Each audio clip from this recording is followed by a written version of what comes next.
¿Qué tal? Muy buenas tardes, nuevamente con una edición de Salud y Televisión. Muchas gracias por acompañarnos y estar hoy con nosotros en el programa. Marcela. Bien, una nota con la licenciada Albertina Belaustegui que hicimos sobre RPG.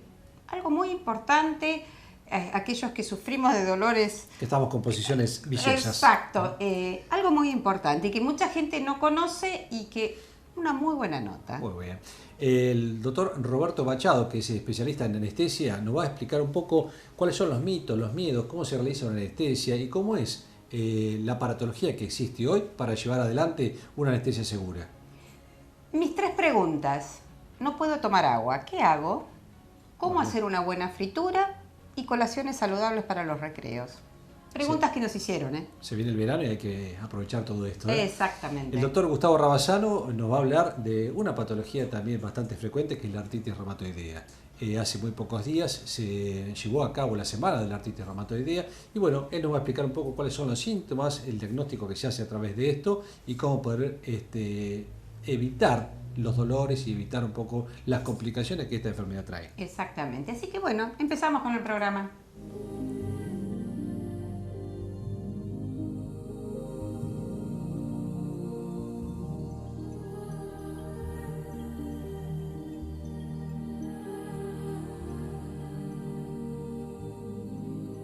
Bien, seguimos en Saludiense y entonces estamos con la licenciada en Kinesiología, Albertina Belaustegui. Gracias, Albertina, por estar con nosotros. Y un tema que les va a interesar mucho y que mucha gente no conoce a qué se dedica, que es RPG. Bueno, A ver, decinos a qué nos vamos a dedicar en este bloque. muy bien. RPG es Reeducación Postural Global. Es una técnica, una terapia manual creada por un kinesiólogo francés, que es Philippe Souchard. Y bueno, es muy amplia en todo lo que uno puede trabajar con las personas, y ya sea en la prevención, en personas con dolor crónico o en la prevención de las posturas, sobre todo en los niños en etapa de crecimiento. ¿Cómo llega el paciente al consultorio? ¿Derivado? ¿Por qué no da más del dolor? En general, los pacientes que nos llegan es los que ya dieron vueltas por varios lugares, y algunos médicos nos derivan, no todos, por ahí nos gustaría. Bueno, mucha gente no conoce quizás qué es RPG, Claro, ¿eh? sí. Y el vecino, la vecina que le dice, probá, anda, están estas chicas acá que hacen esto, una técnica nueva, y bueno, así nos llega el paciente. Llegamos al consultorio, contamos nuestra historia de dolor y qué sucede en la sesión. Bueno, llega el paciente, hacemos una evaluación, vemos qué es lo que le duele, por ejemplo, las típicas zonas lumbares, bueno, digo lumbar y me indico cervical, pero bueno, son los típicos: cervical, lumbar, hombro doloroso. Hacemos una evaluación de las retracciones musculares que hay en esa articulación. Trabajamos sobre eso. En general la sesión dura 1 hora, hacemos 2 posturas por sesión.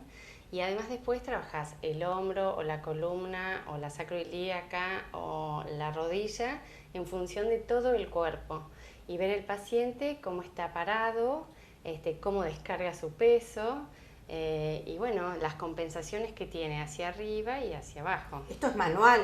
Todo es una terapia manual. Como si fuera La un herramienta, masaje, supuestamente. No es un masaje. No es un masaje. En realidad es elongación de cadenas de coordinación neuromotriz. Eso sería lo técnico. Ajá. En realidad es elongación de cadenas musculares. Vos trabajás con el paciente en la camilla, se trabaja mucho sobre la respiración. El tórax es como un crédito, es un banco de crédito para todos los músculos de los miembros superiores y miembros inferiores. Ajá. Para que se retraigan.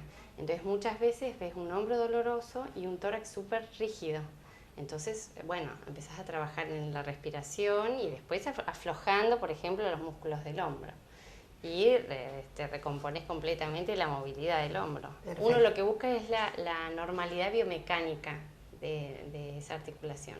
O sea, nosotros llegamos y esto se hace más de una sesión. Bueno, o sea, obviamente llegás, ahora quizás te explico cosas medio técnicas, pero bueno, en realidad llega el paciente, yo le explico lo que le voy a hacer, primero lo miro, después lo acuesto en la camilla, trabajamos un rato, le digo, bueno, que quizás en 3, 4, 5 sesiones se le resuelve el problema. no, digamos, garantías no hay, por Obvio, supuesto. ¿no? Exacto, depende de cómo también la postura posterior. Y cómo responde cada persona al tratamiento. En realidad no todas las personas responden igual, que eso también es súper interesante. Y bueno, y vamos trabajando, 3, 4 sesiones, ya tienen que ver o notar algún cambio. Ya en la primera sesión te vas distinto. Claro. Y después, bueno, podés venir cada 15 días para hacer un mantenimiento, o cada una vez por mes, o hacer 10 sesiones, o yo tengo pacientes que vienen todas las semanas, 1 hora por semana, todo el año. Claro, y que lo hacen como un mantenimiento. Exacto. En realidad es elongar. Para cuando vos una articulación trabaje bien, además de fuerza muscular, tenés que tener flexibilidad y elasticidad muscular. Claro, porque uno a veces se acostumbra a vivir con un dolor. Bueno, nosotros nos llegan al consultorio, la mayoría de los pacientes que nos llegan al consultorio es el dolor crónico. El dolor del paciente que estuvo con dolor lumbar mucho tiempo, que ya no sabe qué hacer, que fue a uno, que fue al otro, bueno. Ese es el tipo de paciente, o dolor de hombro, dolor de rodilla.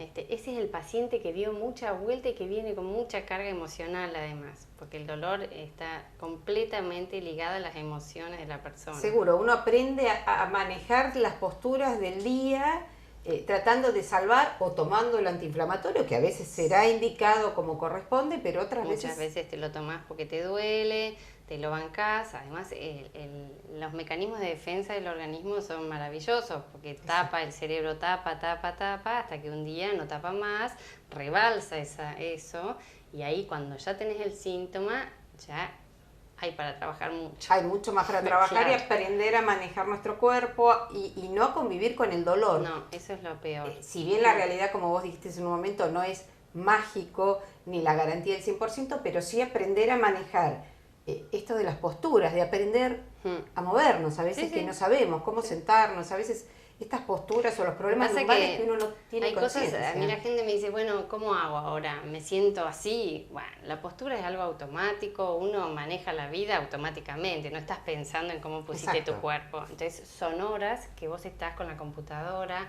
horas que estás con el celular. Bueno, ni hablar los chicos. Exacto, que están tomando posturas Entonces, normalmente, que la columna siempre tenía sus curvas normales y armónicas, hoy en día no hay pacientes con curvas normales y armónicas. Casi todos ya están o rectificados o hipercifosados o... Sí, ya aprendés a...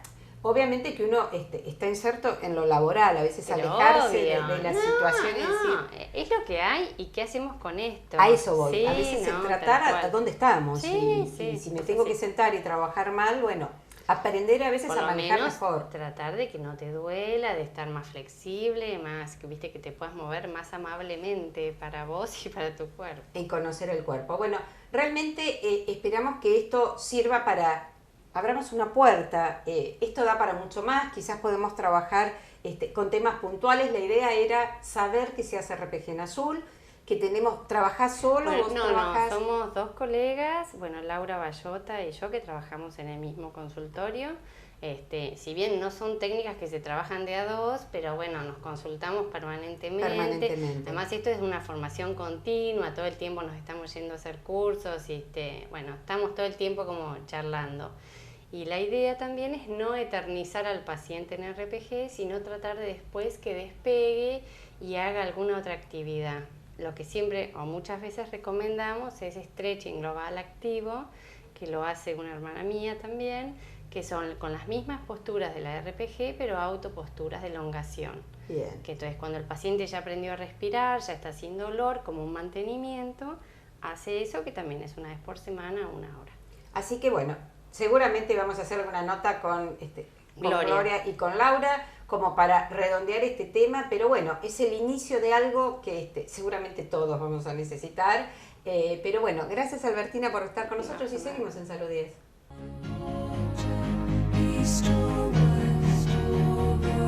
Bueno, ¿qué tal? Hoy hablamos al inicio del programa que vamos a estar nuevamente con el doctor Gustavo Ramazano, y hoy que es especialista en reumatología. Habíamos hablado con él en uno de los primeros programas de Salud 10, y hoy vamos a hablar de una patología. Ustedes habrán escuchado muchas veces hablar de artrosis, artritis, pero una específica que hace días atrás se realizó el Día Mundial de esta patología, que es la artritis reumatoidea. ¿En qué consiste?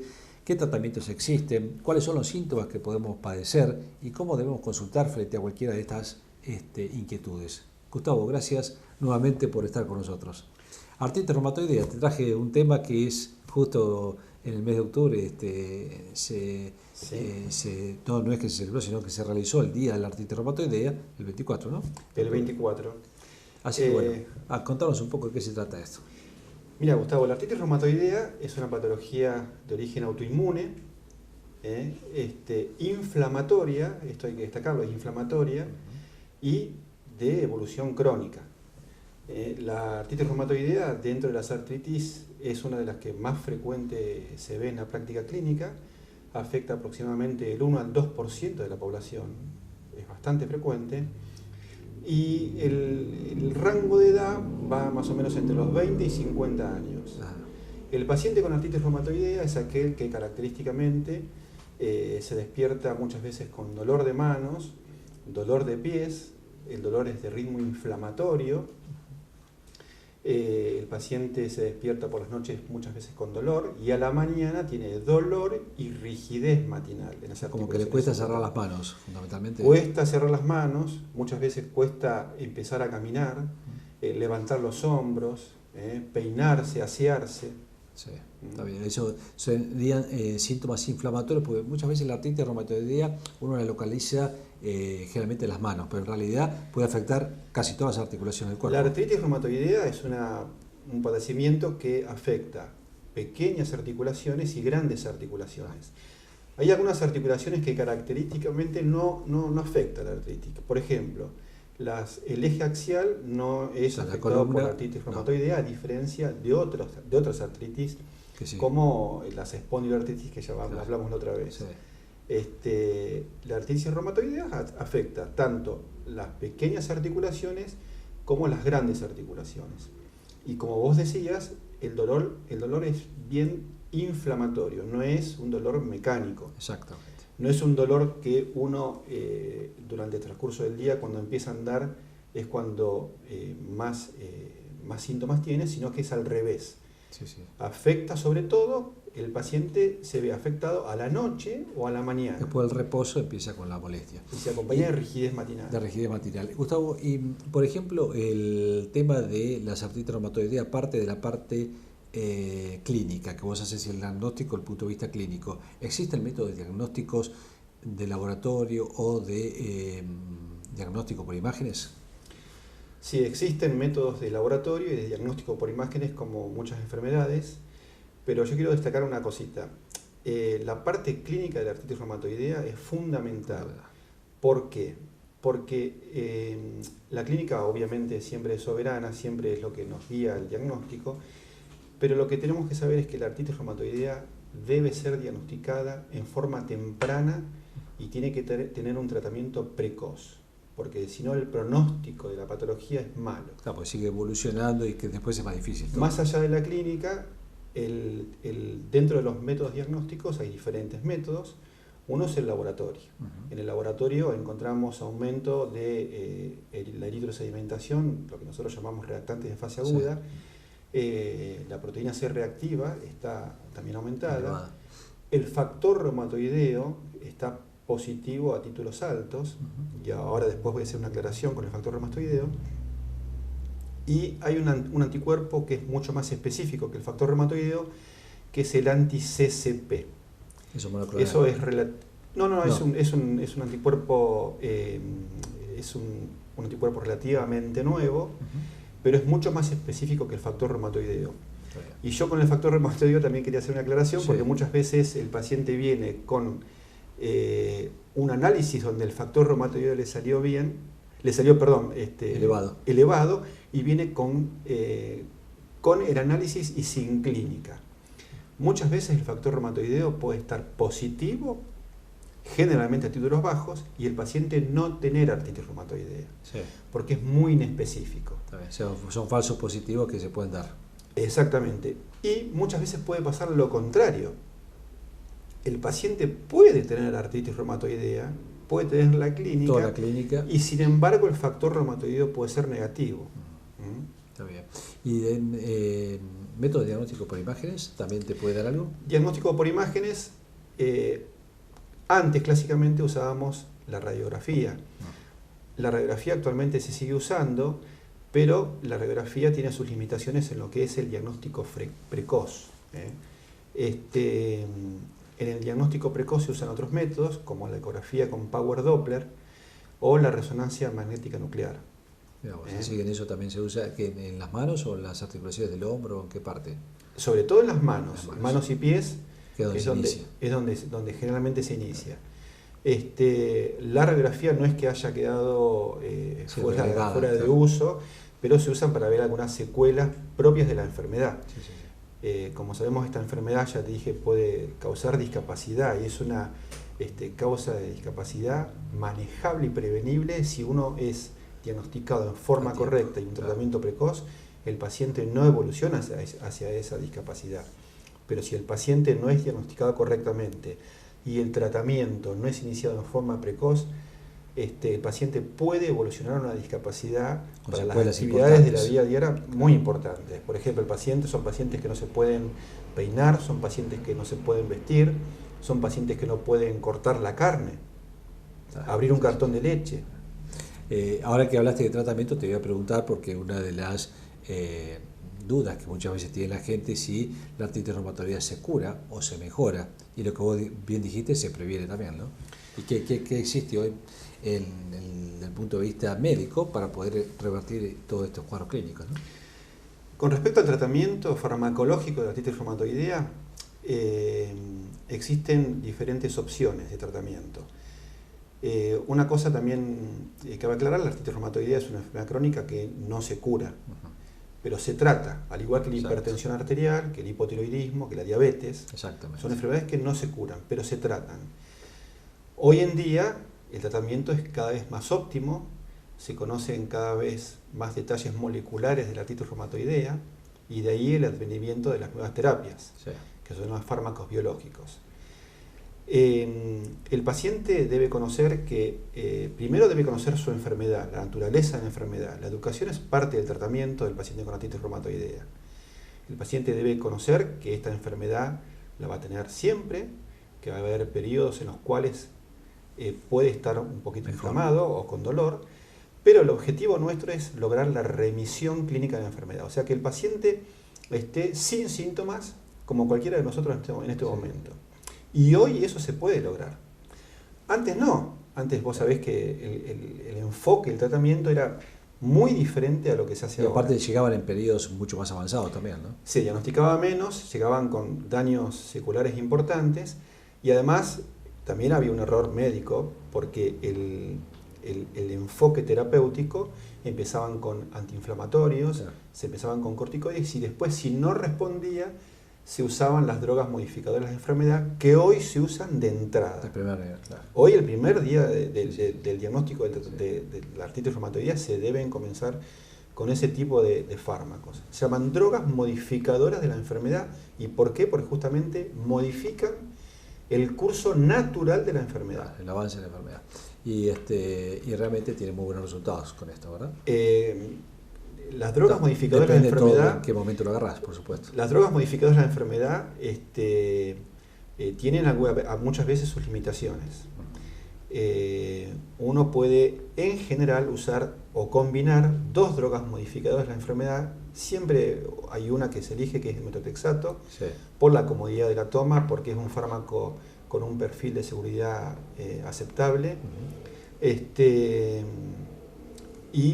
Cuando uno combina estas dos drogas, se espera un tiempo prudencial para ver la respuesta del paciente.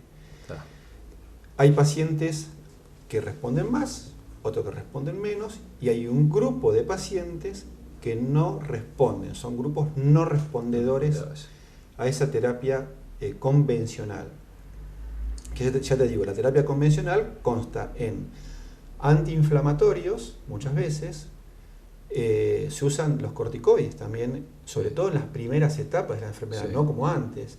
En las primeras etapas, yo sé que la gente que nos está escuchando ahora, uno trata de, o la gente trata de evitar hasta que le nombren los corticoides. Exactamente, sí, pero Está asociado a muchos efectos adversos, pero bien manejados los corticoides, en general los pacientes andan muy bien y con dosis bajas, siempre con dosis antiinflamatorias de corticoides. Los corticoides tienen dos tipos de dosis: inmunosupresoras para eventos mucho más serios y dosis antiinflamatorias, que son las que uno trata de usar, y siempre a las dosis más bajas posibles. Asociadas a estas vienen los fármacos modificadores de la enfermedad, metotrexato y una segunda droga modificadora de la enfermedad. Cuando uno pasa de 3 a 6 meses que el paciente no tiene respuesta, o sea que el paciente sigue con inflamación, sigue con reactantes de fase aguda alta, tiene que pasar a una terapia biológica para que el paciente no siga evolucionando mal y pierda capacidad funcional, que aumente la morbimortalidad de la enfermedad. Te hago una última pregunta, Gustavo. ¿Es hereditaria? No, esta enfermedad no es hereditaria, pero tiene cierta agregación familiar. Vos sabés que hay un gen, como en muchas enfermedades, que está muy relacionado con la artritis reumatoidea, y de los pacientes con artritis reumatoidea, este gen, que no vale la pena nombrarlo, pero este gen está presente en el 80-85% de los pacientes. Está bien. Bueno, esperemos que la terapia genética algún día pueda modificar esto, que yo creo que se está trabajando en el tema también, ¿no? Se está trabajando en eso, sí. Gustavo, bueno, ha sido muy claro de esta enfermedad que realmente no es infrecuente, todo lo contrario, y que, bueno, ustedes ya han escuchado que existe tratamiento y que es muy importante tratar de encararla desde los periodos iniciales frente a los síntomas que explicó el doctor, para que el día de mañana la morbilidad sea mucho menor o no exista directamente. Gustavo, muchas gracias. Gracias a vos.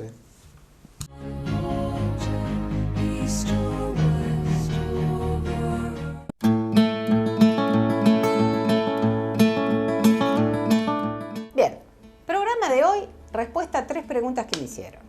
Primera pregunta: ¿cómo hago una buena fritura? ¿Por qué? Porque si bien uno en las indicaciones y en programas anteriores yo se estaba contando cuáles eran las formas de preparación más adecuadas para una alimentación saludable, también tenemos que reconocer de que la fritura otorga un sabor muy especial a las preparaciones, y hay cuestiones culinarias ancestrales que hablamos de las frituras. Mucha gente, las papas fritas forman parte de un menú semanal, o las milanesas o alguna otra preparación. Pero ¿cómo hacemos una buena fritura? Mucha gente cree que usar un mal aceite, guardar el aceite para una fritura a la otra, eso le otorga un beneficio. Ya que voy a comer una fritura, no me preocupo por la calidad de lo que utilizo y cómo lo utilizo. Si vamos a hacer una fritura, tratemos de hacerla bien. Consideraciones importantes: utilizar un buen aceite. Si yo utilizo un aceite de buena calidad, el producto que voy a obtener va a ser un buen producto. ¿Por qué? Porque si uso un aceite que es mezcla, que puede tener un agregado de un aceite de baja calidad, como puede ser un aceite de maní, que se quema más fácilmente, le voy a otorgar un sabor que no tengo como original al producto que quiero lograr. Entonces, buen aceite. Tratar de que lo ideal es que el aceite sea desechado. Supongamos que no lo vamos a desechar, que es una fritura limpia, puedo llegar a guardarlo en un recipiente cerrado y en un lugar a oscuras.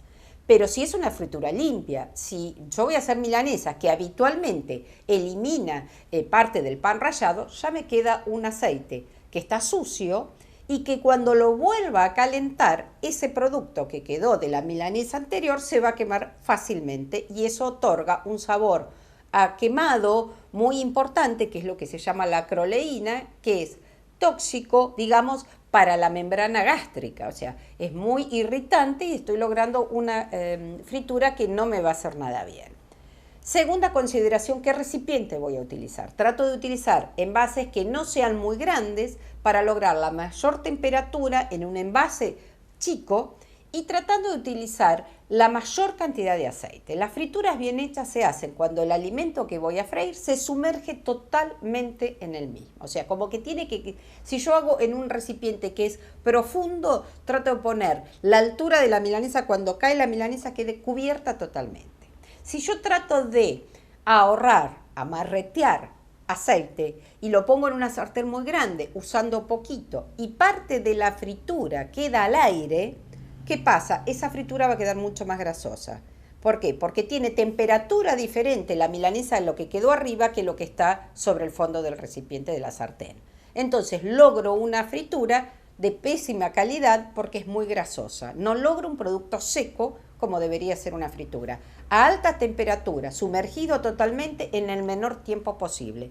Ahorro aceite, no lo quemo y la fritura queda bien. ¿Sí? Consideraciones importantes.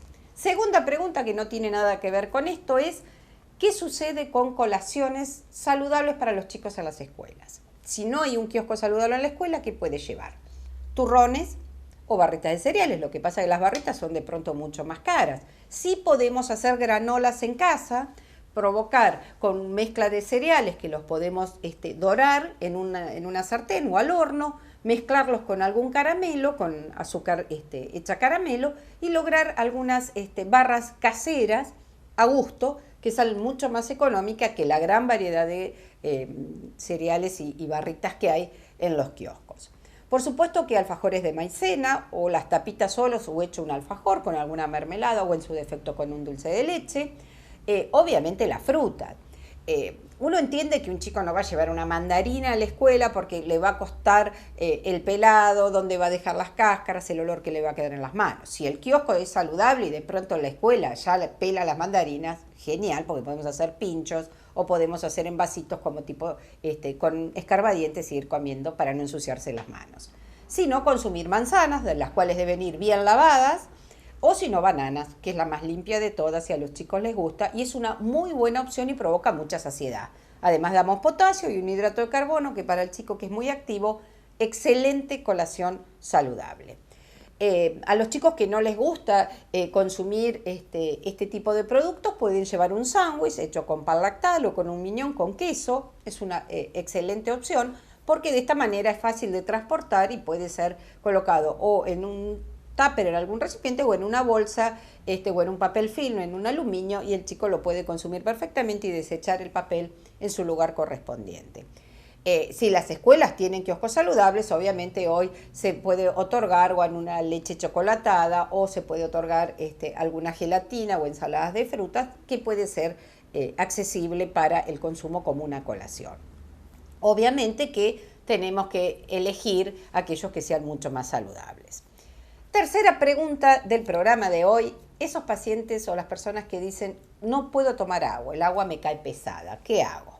Obviamente que nuestro cuerpo el 60 al 70% es agua, por lo tanto debemos consumir líquidos. Lo ideal es el agua pura, insípida, incolora, agua potable por supuesto o en su defecto un agua mineral o mineralizada, pero si el agua es potable no hay ningún inconveniente. Pero si no puedo consumir el agua, no engorda, no cae mal, pero mucha gente no le gusta tomar agua, entonces le otorga un montón de poderes que el agua no los tiene. Entonces, ¿qué puedo consumir? Y bueno, agua de cocción de frutas, o sea, para no consumir jugos industriales, hacer compotas, cocción de frutas secas, frutas desecadas, o manzanas o peras, y ese agua de cocción colocarlo en la heladera y tomarlo como un jugo mucho más natural, para no estar exprimiendo jugos, que el jugo de naranja o el jugo de mandarina o de pomelo debe ser exprimido en el momento. No es fácil de transportar en una botellita para llevar al lugar de trabajo. Las infusiones claras también, que se pueden consumir perfectamente fríos, o los caldos, y si no, consumir a través de alimentos que tienen gran poder. O sea, las frutas y muchas verduras tienen buena cantidad de líquidos.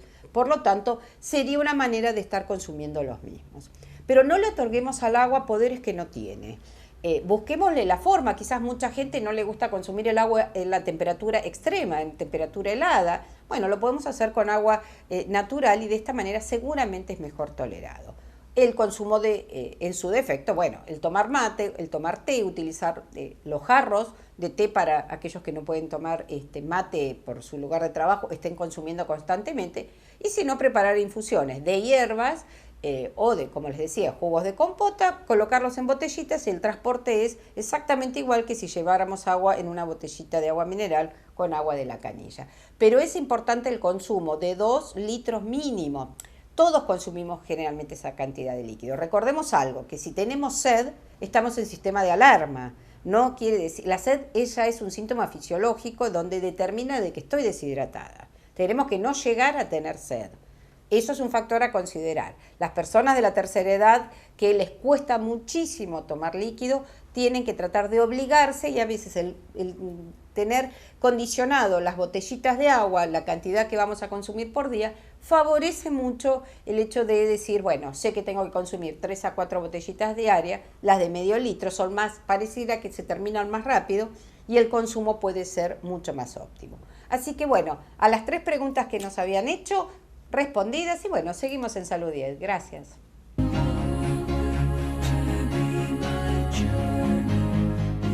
Estamos en un quirófano, en el Sanatorio Azul, y vamos a hacer una nota directamente desde el quirófano sobre un tema que realmente mucha gente a veces tiene miedo, que es la anestesia. ¿Y qué es una anestesia? Y para esto hemos invitado a un doctor anestesiólogo, el doctor Roberto Machado, que él estuvo trabajando muchos años en España, en Madrid específicamente, y bueno, hace más de un año que lo tenemos en Azul y queremos un poco saber su opinión, pero más que su opinión queremos saber, Roberto, qué son las anestesias. Gracias por estar con nosotros. Y buenos días. Comentame un poco qué tipo de anestesias tenemos y cuáles son los miedos que tiene la gente a veces cuando viene a hacerse una anestesia, ¿no? Una cosa que me gustaría aclarar es decir que la anestesia es una especialidad médica. Mucha gente piensa que somos técnicos, no, es como los cardiólogos, los ginecólogos o los anestesiólogos, somos todos médicos. Es decir, nosotros nos dedicamos directamente a evitar que el paciente sienta dolor.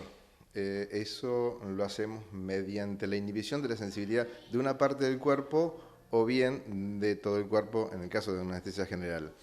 Existen diferentes técnicas para las diferentes anestesias, que la mayor parte todas llevan algún pinchazo, que es lo que la gente teme.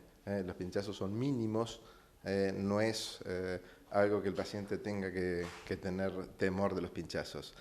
La anestesia se basa en muchas cosas, pero hay algo que es fundamental y es la estrategia. O sea, hay estrategias. No es lo mismo dormir un niño que dormir a un paciente adulto, que tampoco es lo mismo que la mantención de la anestesia. El anestesista está siempre con el paciente cuando el paciente está dormido. Puede caminar un poco dentro del quirófano, pero la duda, el miedo que tienen todos es que no está. Tampoco es una inyección que se da y el paciente se duerme y se termina la cirugía y se despierta. La anestesia se va administrando a medida que el procedimiento lo requiere. Hay veces que el paciente necesita sangre o mayor cantidad de droga o disminuir la cantidad de droga que se le está administrando. Y eso es un trabajo artesanal. Ese trabajo artesanal se acompaña de la ingeniería médica. Para eso están los monitores. Como pueden ver, los monitores tenemos monitorización básica de muchos elementos, que son, bueno, no tenemos nada ahora porque no tenemos el paciente conectado, sino que veríamos el electrocardiográfico, el monitor electrocardiográfico, que nos demuestra cómo funciona el corazón en forma continua, cada minuto. Acá tenemos un registro de oxígeno, también sabemos si el paciente está oxigenando, un registro de la función pulmonar, que es la medida de la capnografía, la ventilación y la tensión arterial en forma cada 3-5 minutos, la manera que uno lo quiera estipular y manejar. Y esto no es nada agresivo, porque realmente tanto la tensión arterial como el oxímetro de pulso, que es lo que toma, lo tenés ahí, ¿no? El oxímetro de pulso, que es lo que toma la cantidad de frecuencia. Podemos ver, vamos a poner un doctor y veremos cómo marca el registro. En esta línea azul empieza a marcar. Eso se llama onda plestismográfica, que no solamente está marcando la saturación del doctor, sino la frecuencia cardíaca que tiene en este momento. En base a eso, nosotros podemos saber qué presión estimativa tiene el paciente. Insisto, como dije, esto es un trabajo artesanal. Sí, estoy bien, ¿no? Hasta ahí estoy bien, ¿no? Hasta ahí está vivo, doctor. No sé cuánto tiempo le queda, pero sigue vivo. Si seguimos bajando, esto es la mesa de anestesia, que nos indica muchos parámetros. Esta es una mesa de anestesia nueva, de una marca muy conocida, y nos permite ventilar tanto a pacientes, por ejemplo, si tuvieran un solo pulmón, o un niño de pocos meses. que no todas las máquinas nos permiten.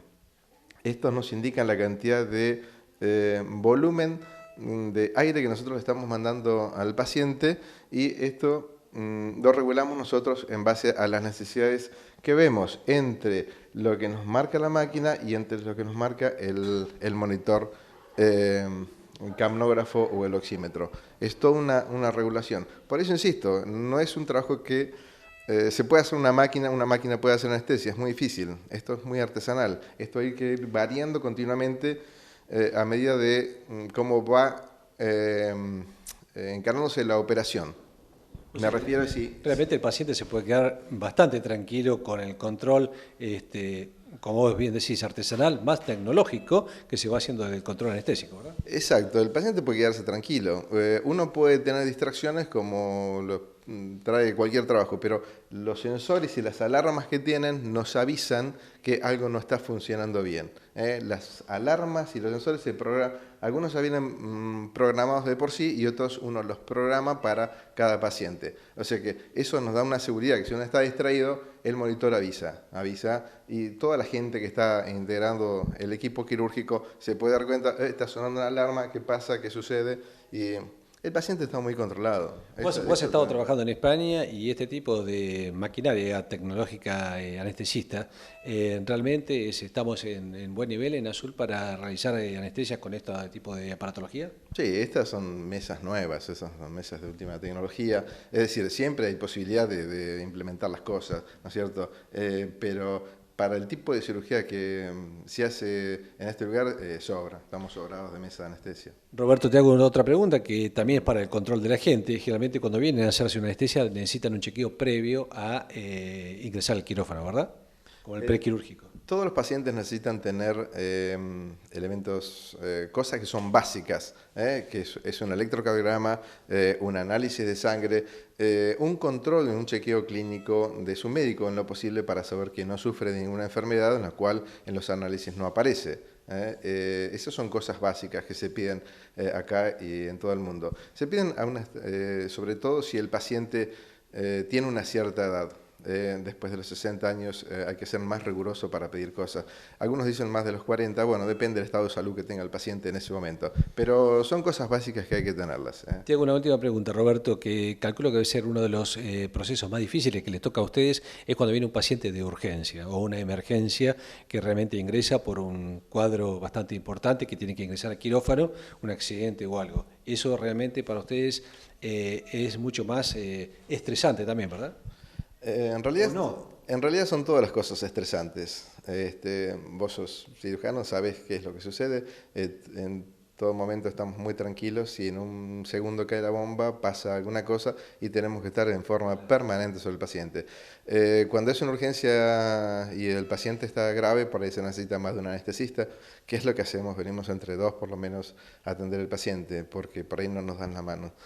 Si bien estamos muy capacitados y estamos muy entrenados en atender urgencias, que a eso nos dedicamos, en poner vías, en poner tubos, asistir cardiovascularmente al paciente, en reanimarlo, por ahí hace falta siempre alguien más para hacerlo. Insisto, las cosas son muy seguras, las drogas han evolucionado mucho, son mucho más seguras. Antes las drogas prácticamente no se sabían cómo actuaban, hoy se saben casi todas las drogas cómo actúan. Y hemos visto que tanto el dormir como el despertar del paciente es bastante fisiológico, por así decirlo, que eso pasan en un sueño y no se dan cuenta que estuvieron operados, ¿no? Sí, algunos dicen que los dejan seguir durmiendo, ni saben qué pasó. Realmente sí, las drogas han evolucionado muchísimo. Han evolucionado muchísimo, listo, y todo, pero lo que más evolucionó fue la ingeniería, que a nosotros nos permitió, la ingeniería con respecto al monitoreo que tenemos. Que antes decíamos, me parece que le está un poco la sangre oscura, fíjate si no le falta oxígeno. Hoy, inmediatamente, en pocos segundos tenemos el diagnóstico de lo que le puede llegar a estar pasando a su Y por lo que veo, porque no sos vos solo acá en el sanatorio, por lo que veo que también tiene un doble control, porque a través de una cámara robótica están siguiendo a tu colega por ahí si existe alguna también complicación. ¿Seguro? Para venir rápido al quirófano. No, seguro, siempre hay alguien más mirando aparte de uno, porque las distracciones existen en todos lados, no hay por qué negarlo, uno puede estar distraído en un segundo, pero siempre, es decir, el monitor de alarma nos da la alarma, o si no, puede haber otro compañero mirando el monitor a través de la cámara que informe si hay algún tipo de problemas. Algún tipo de... Roberto, yo te agradezco mucho, y a toda la gente que realmente nos está mirando y que muchas veces tiene miedo a la anestesia, les digo que cualquier duda que tengan, tanto el médico cirujano que le va a llevar a la cirugía como los médicos anestesistas están ofrecidos para que ustedes se saquen todas las dudas antes de llegar a un quirófano, para que no tengan miedo, porque realmente es nuestro lugar de trabajo y que hoy por hoy tenemos todos los controles a disposición para que usted salga de su cirugía satisfecho y con su problema solucionado. Gracias, Roberto. Bueno, muchas gracias a ustedes por la nota, son muy amables.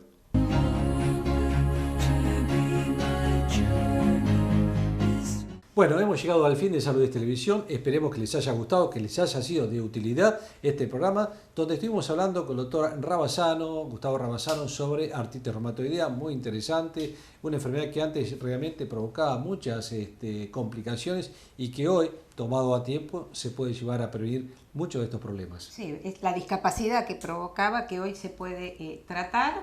La nota con RPG. Que está bastante ligado porque es algo exactamente, esto de buenas posturas y de que esta descontractura, este trabajo de los músculos que realmente hacen las licenciadas, bueno. Interesante. El doctor Roberto Machado habló de anestesia directamente del quirófano, se explicó un poco cómo se realiza una anestesia y cuáles son hoy las complicaciones que puede llegar a haber y cómo prevenirlas. Para eso, la aparatología que existe hoy en día para anestesia realmente es muy importante. Ha cambiado mucho. Y usted es un micro las respuestas de las tres preguntas. Yo, así lo tengo que decir yo, que estuvo muy interesante. Exactamente. Es lo que nos pide la gente con las preguntas, que siempre pedimos que nos soliciten los temas, porque eso facilita el hecho de poder responder a las inquietudes del público. Tenemos un mail que va a aparecer ahora abajo para que ustedes nos envíen las inquietudes y las preguntas y los temas que realmente les pueden llegar a interesar, que al pasar de las semanas vamos a tratar de evacuar todas sus dudas. Exactamente. Así Nos que vemos, Marcela. En 7 días estamos con ustedes. Y gracias. seguramente en muy pocos días nos vamos a ver si logramos tener el premio ese tan ansiado que nos han ternado, ¿no? Exacto, seguramente que sí. Y si no, se lo pierdan. Exactamente. Exacto. Gracias Nos por vemos en acompañarnos. 7 días. Gracias.